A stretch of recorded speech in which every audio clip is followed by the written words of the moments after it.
Good evening. Today is Tuesday, August 17, 2021. In the Roman calendar of saints, the 16th of August remembers King Stephen of Hungary, who was crowned king on Christmas Day in the year 1000. According to legend, Pope Sylvester II sent a crown to Stephen to celebrate his accession as king. That crown is still on display in the House of Parliament in Budapest.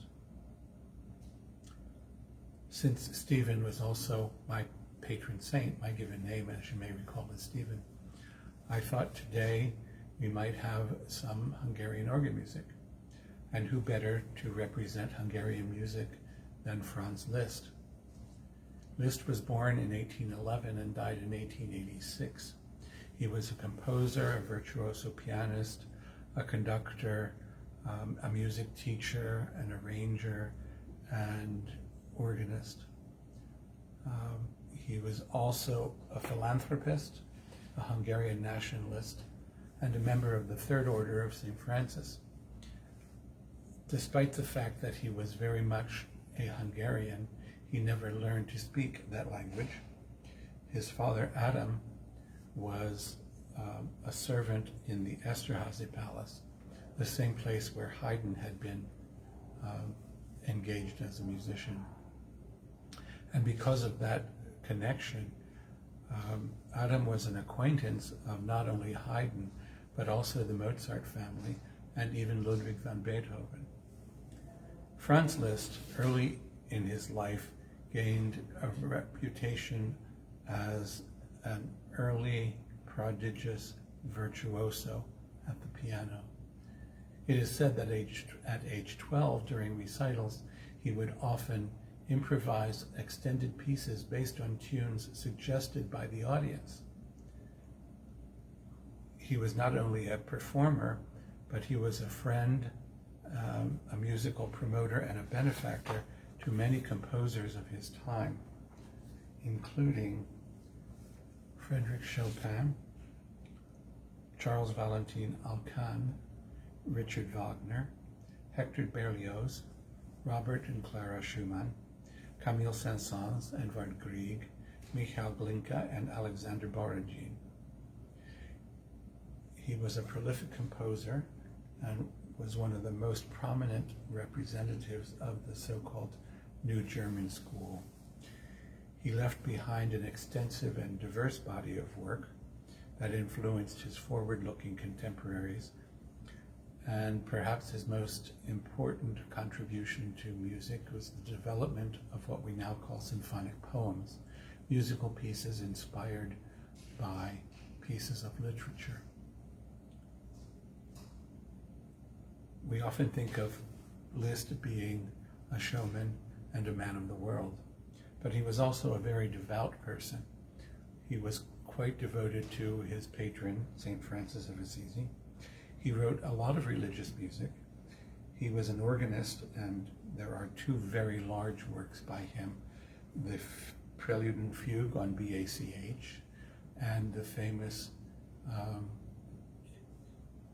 Fantasy and Fugue on the tune Ad Nos, which runs about 20 minutes in length. But he also wrote several other little pieces. I would like to play for you his arrangement of the Ave Maria by Jacues Arcadelt. Arcadelt was a 16th century French composer. You may know this tune in various guises. The accompaniment part in Liszt's arrangement tries to imitate chimes or tower bells. I hope you enjoy this piece. It's one of my favorites.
wish you a pleasant evening.